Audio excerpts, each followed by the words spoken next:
Hey guys, in this video I will show you how to download and install Samsung Music on Samsung Galaxy S25 Ultra. So let's start. So just open your Google Play Store and then search for Samsung Music. So let me do that.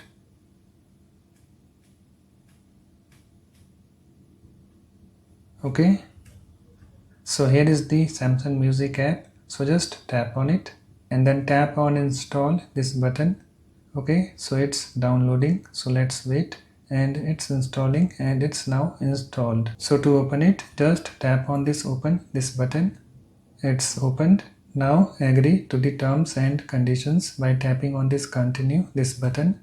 Samsung Music uses these permissions. Okay, so to give permissions, just tap on this continue this button.